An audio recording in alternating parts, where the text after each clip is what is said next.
नमस्कार। कथा कहानी काव्य में आपका स्वागत है। आइए हमारे साथ इस साहित्यिक सफर पर। मेरा नाम है मनीषा और हमारी आज की कहानी है मुंशी प्रेमचंद की कहानी निर्वासन। परशुराम। वहीं वहीं दालान में ठहरो। मर्यादा। क्यों? क्या मुझ में कुछ छूत लग गई? पहले यह बताओ, तुम इतने दिन से कहाँ रही? किसके साथ रही? किस तरह रही और फिर यहाँ किसके साथ आई? तब तब विचार देखी जाएगी। क्या इन बातों को पूछने का यही वक्त है? फिर अवसर न मिलेगा। हाँ, यही बात है। तुम स्नान करके नदी से तो मेरे साथ ही निकली थी, फिर मेरे पीछे पीछे कुछ देर तक आई भी। मैं पीछे फिर फिर कर तुम्हें देखता जाता था, फिर एकाएक तुम कहाँ गायब हो गई? तुमने देखा नहीं, नागा साधुओं का एक दल सामने से आ गया। सब आदमी इधर उधर दौड़ने लगे। मैं भी धक्के में पड़कर जाने किधर चली गई। जरा भीड़ कम हुई तो तुम्हें ढूंढने लगी। बासु का नाम ले ले कर पुकारने लगी, पर तुम न दिखाई दिए। अच्छा, तब? तब मैं एक किनारे बैठकर रोने लगी। कुछ सूझ ही न पड़ता था कि कहाँ जाऊं, किससे कहूं। आदमियों से डर लगता था।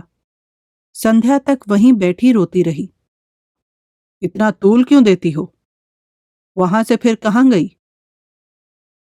संध्या को एक युवक ने आकर मुझसे पूछा, तुम्हारे घर के लोग कहीं खो तो नहीं गए हैं? जब मैंने कहा हाँ, तब उसने तुम्हारा नाम, पता, ठिकाना पूछा। उसने सब एक किताब पर लिख लिया और मुझसे बोला, मेरे साथ आओ, मैं तुम्हें घर भेज दूंगा। वह आदमी कौन था? वहां की सेवा समिति का स्वयं सेवक था। तो तुम उसके साथ हो ली? और क्या करती? वह मुझे समिति के कार्यालय में ले गया। वहां एक शामियाने में लंबी दाढ़ी वाला मनुष्य बैठा हुआ कुछ लिख रहा था। वही उन सेवकों का अध्यक्ष था। और भी कितने ही सेवक वहां खड़े थे। उसने मेरा पता ठिकाना रजिस्टर में लिखकर मुझे एक अलग शामियाने में भेज दिया, जहां और भी कितनी खोई हुई स्त्रियां बैठी थी। तुमने उसी वक्त अध्यक्ष से क्यों न कहा कि मुझे पहुंचा दीजिए? मैंने एक बार नहीं, सैकड़ों बार कहा, लेकिन वह यही कहते रहे, जब तक मेला ना खत्म हो जाए और सब खोई हुई स्त्रियां एकत्र ना हो जाएं, मैं भेजने का प्रबंध नहीं कर सकता। मेरे पास न इतने आदमी हैं, न इतना धन। धन की तुम्हें क्या कमी थी? कोई एक सोने की चीज बेच देती तो काफी रुपए मिल जाते। आदमी तो नहीं थे। तुमने ये कहा था कि खर्च की कुछ चिंता न कीजिए, मैं अपने गहने बेचकर अदा कर दूंगी। सब स्त्रियां कहने लगी, घबराई क्यों जाती हो? यहाँ किस बात का डर है? हम सभी जल्द अपने घर पहुंचना चाहती हैं, मगर क्या करें? तब मैं भी चुप हो रही। और सब स्त्रियां कुएं में गिर पड़ती तो तुम भी गिर पड़ती। जानती तो थी ये लोग धर्म के नाते मेरी रक्षा कर रहे हैं, कुछ मेरे नौकरी या मजूर नहीं है। फिर आग्रह किस मुंह से करती? यह बात भी है कि बहुत सी स्त्रियों को वहां देखकर मुझे कुछ तसल्ली हो गई। हाँ, इससे बढ़कर तस्कीन की और क्या बात हो सकती थी? अच्छा, वहां के दिन तस्कीन का आनंद उठाती रही, मेला तो दूसरे ही दिन उठ गया होगा। रात भर मैं स्त्रियों के साथ उसी शामियाने में रही। अच्छा, तुमने मुझे तार क्यों न दिलवा दिया? मैंने समझा, जब यह लोग पहुंचाने की कहते ही हैं तो तार क्यों दूं? खैर, रात को तुम वहीं रही। युवक बार बार भीतर आते रहे होंगे। केवल एक बार एक सेवक भोजन के लिए पूछने आया था। जब हम सबों ने खाने से इनकार कर दिया तो वह चला गया और फिर कोई ना आया। मैं रात भर जागती रही। यह मैं कभी न मानूंगा कि इतने युवक वहां थे और कोई अंदर न गया होगा। समिति के युवक आकाश के देवता नहीं होते। खैर, वह दाढ़ी वाला अध्यक्ष तो जरूर ही देखभाल करने गया होगा।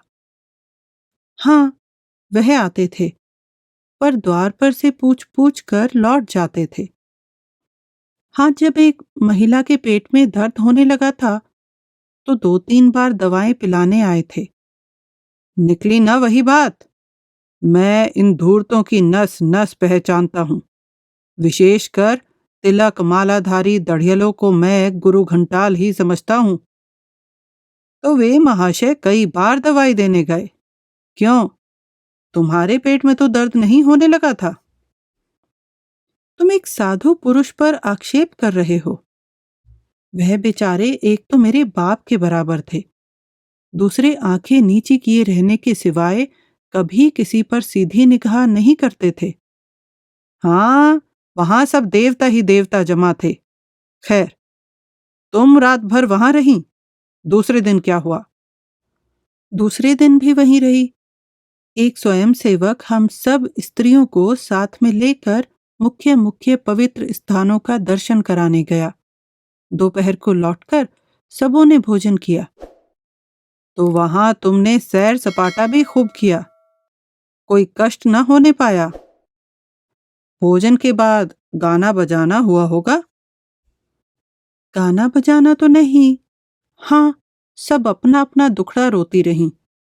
शाम तक मेला उठ गया तो 2 सेवक हम लोगों को लेकर स्टेशन पर आए। मगर तुम तो आज 7वें दिन आ रही हो और वह भी अकेली। स्टेशन पर एक दुर्घटना हो गई। हाँ, यह तो मैं समझ ही रहा था। क्या दुर्घटना हुई?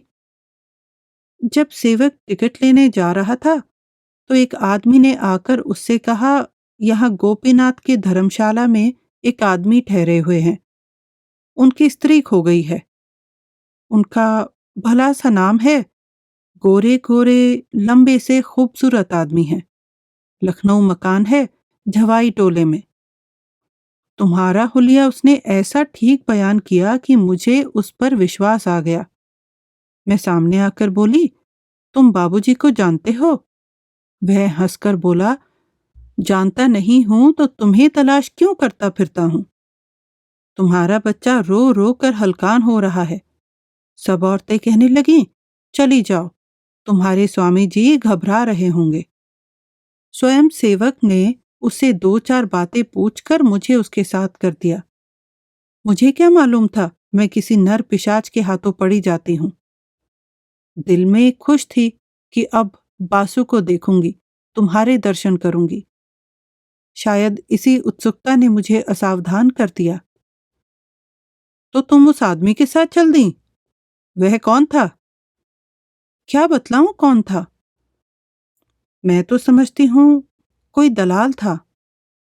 तुम्हें यह न सूझी कि उससे कहती जाकर बाबूजी को भेज दो? दिन आते हैं तो बुद्धि भ्रष्ट हो जाती है। कोई आ रहा है। मैं गुसल खाने में छिपी जाती हूँ। आओ भाभी, क्या अभी सोई नहीं? 10 तो बज गए होंगे। भाभी, वासुदेव को देखने को जी चाहता था भैया, क्या सो गया? हाँ, वह तो अभी रोते रोते सो गया। कुछ मर्यादा का पता मिला?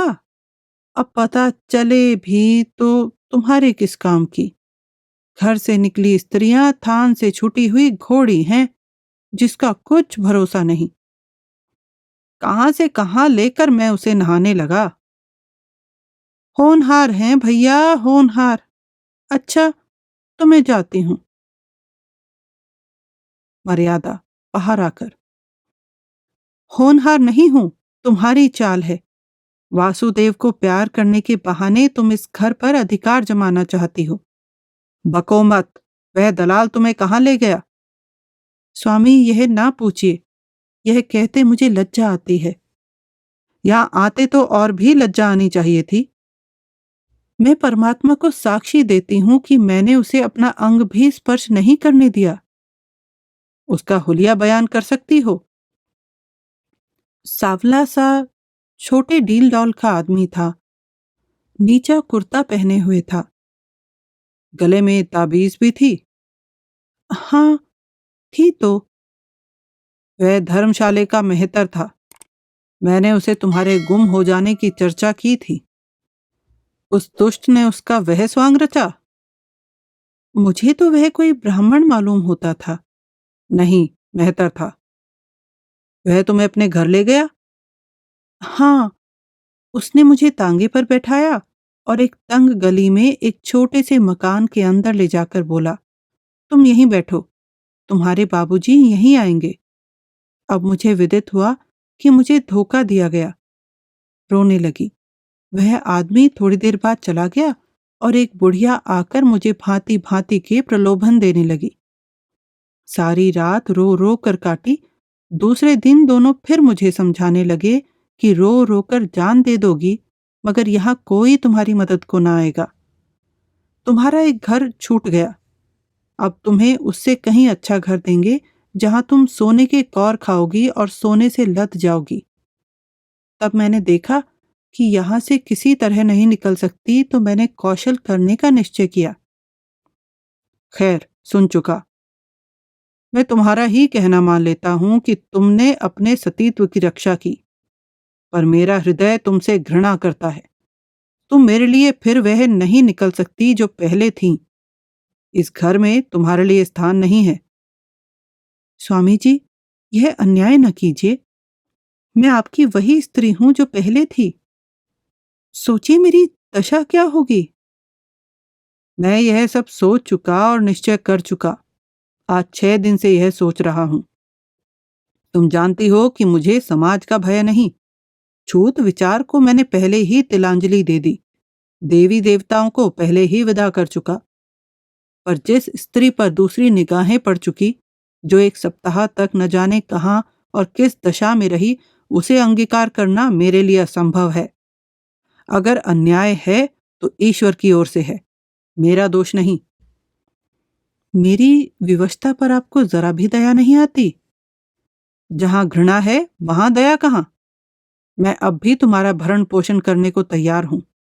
जब तक जीऊंगा तुम्हें अन्न वस्त्र का कष्ट न होगा, पर तुम मेरी स्त्री नहीं हो सकती। मैं अपने पुत्र का मुंह न देखूं अगर किसी ने स्पर्श भी किया हो। तुम्हारा किसी अन्य पुरुष के साथ क्षण भर भी एकांत में रहना तुम्हारे पतिव्रत को नष्ट करने के लिए बहुत है। यह विचित्र बंधन है। रहे तो जन्म जन्मांतर तक रहे, टूटे तो क्षण भर में टूट जाए। तुम ही बताओ, किसी मुसलमान ने जबरदस्ती मुझे अपना उच्छिष्ट भोजन खिला दिया होता तो मुझे स्वीकार करती? वह वह तो दूसरी बात है। नहीं, एक ही बात है। जहां भावों का संबंध है वहां तर्क और न्याय से काम नहीं चलता। यहां तक अगर कोई कह दे कि तुम्हारी पानी को मेहतर ने छू लिया है, तब भी उसे ग्रहण करने से तुम्हें घृणा आएगी। अपने ही दिन से सोचो कि तुम्हारे साथ न्याय कर रहा हूं या अन्याय। मैं तुम्हारी छुई चीजें न खाती, तुमसे पृथक रहती, पर तुम्हें घर से तो न निकाल सकती थी। मुझे इसीलिए न दुत्कार रहे हो कि तुम घर के स्वामी हो और मैं इसका पालन करती हूं। यह बात नहीं, मैं इतना नीच नहीं हूं। तो तुम्हारा यही अंतिम निश्चय है? हाँ, अंतिम। जानते हो इसका परिणाम क्या होगा? जानता भी हूं और नहीं भी जानता। मुझे वासुदेव ले जाने दोगे? वासुदेव मेरा पुत्र है। उसे एक बार प्यार कर लेने दोगे? अपनी इच्छा से नहीं। तुम्हारी इच्छा हो तो दूर से देख सकती हो। तो जाने दो, न देखूंगी। समझ लूंगी कि विधवा हूं और बांझ भी। चलो मन, अब इस घर में तुम्हारा निभा नहीं। चलो, जहां भाग्य ले जाए।